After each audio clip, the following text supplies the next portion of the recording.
Buy to let is dead. Yes, I said it. Buy to let is dead. When I started in property, I didn't look at buy to let very simply because it's not a strategy whereby I can see highest amounts of cash flow.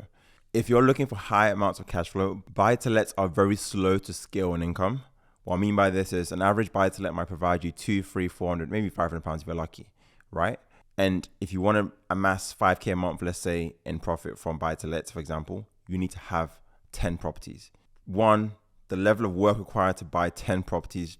If you've bought property before and you can understand how painful it can be to buy properties, soliciting, conveyancing, all that stuff as a process can be super annoying and tiring, and there's delays and it's just a pain. And then on top of that, I only have one tenant who's paying me rent, and it's higher risk in terms of if that tenant stops paying me rent, that property that I bought, which was supposed to be an asset, becomes a liability, because now guess what? Who's paying the mortgage? You are.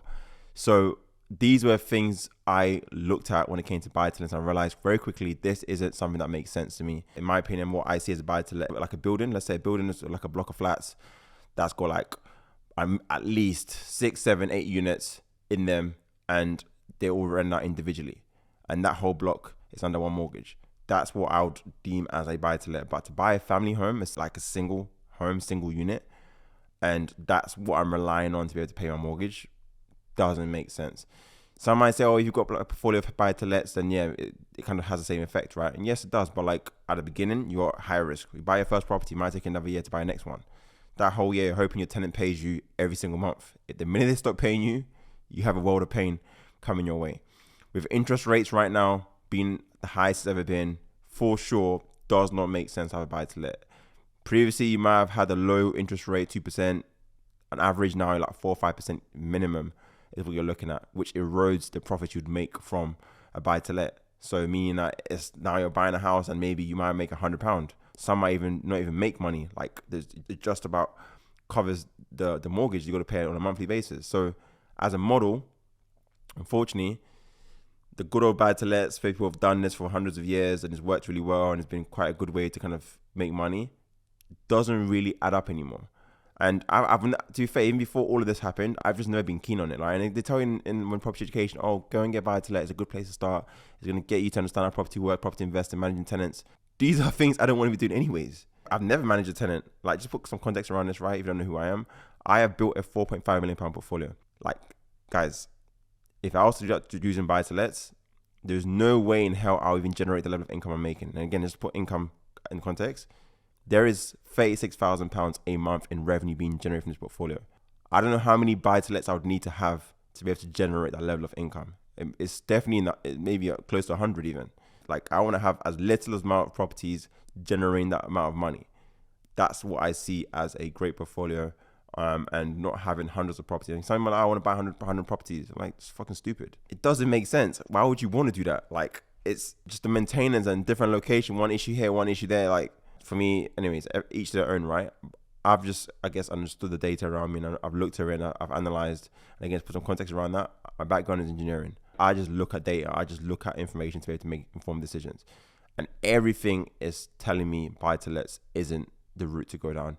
And you might argue, oh, maybe for you, okay, I don't know. Let's say someone's got buy-to-let and someone did what I did, where I refurbed the house and I rented out a house to multiple tenants. So this is in the sense of houses of multiple occupations. So this is like 6 people sharing one house. It's like a house share. You've seen a house share. You probably have rented a house share. You might even live in a house share. You should know what I'm talking about. You have the luxury of, if a tenant stops paying you, in let's say it's a 6-bedroom house, you've still got 5 paying tenants. You can still cover your mortgage, to cover your bills, and still be making profit. You pretty much have to be losing 3 rooms to start feeling some level of pain, where maybe your break even, you're not making any profit. That's a long way to go to get to feeling some sort of level of pain. Versus a buy-to-let, if they stop paying you straight away, that's it, game over. You are in a world of pain on that day. And everyone knows tenants have rights, right? Tenants can stay in your house, be damaging your property, non-paying tenants, and still get away with it. And all you can do is go to court, and that court case could be a year away from now. Who's paying the mortgage for the next 12 months? You are. So, like, these are things that just made me realize that buy-to-let wasn't going to be a strategy that long-term I'd want to even be in. Because I'm like, I want to be able to create an asset which keeps providing me income long-term. So I want to find me something long-term that I know I can see the longevity in that portfolio. And that was this BRR HMO, because I was able to see high cash flow from this property. So an average HMO that I have provides me £1,005 a month in profit. Like, who doesn't want £1,500 from a single property? If you don't and you want to see £200, £300, you might go for your buy to let. But for me, it's just not scalable. Well, I guess it is, but it's not something I want to scale. I'd need way too many of those to try and get to even 1,005. I would need, if it's £300 a month, for example, I would need about 5 properties. I don't have 5 properties.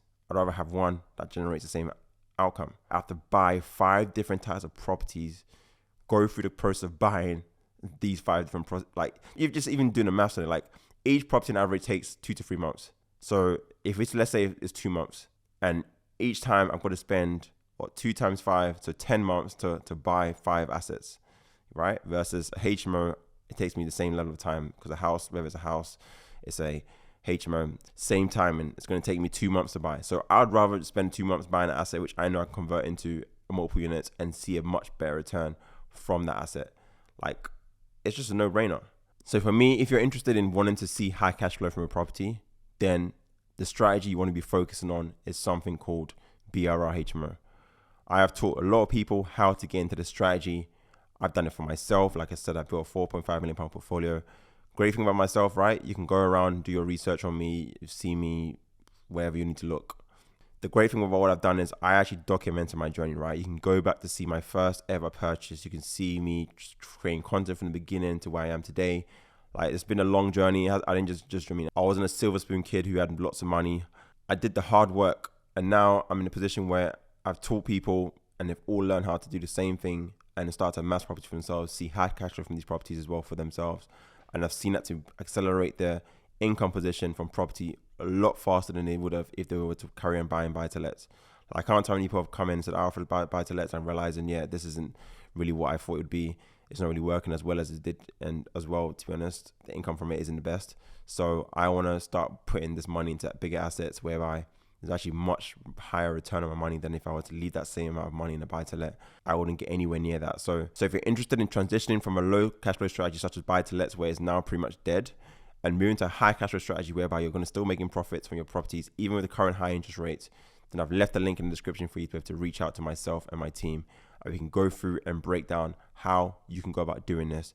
And more importantly, teaching you also how to raise capital to allow you to keep scaling if this is something you want to do as well. So guys, I hope you got some value out of this video. I shall see you in the next video. Take care.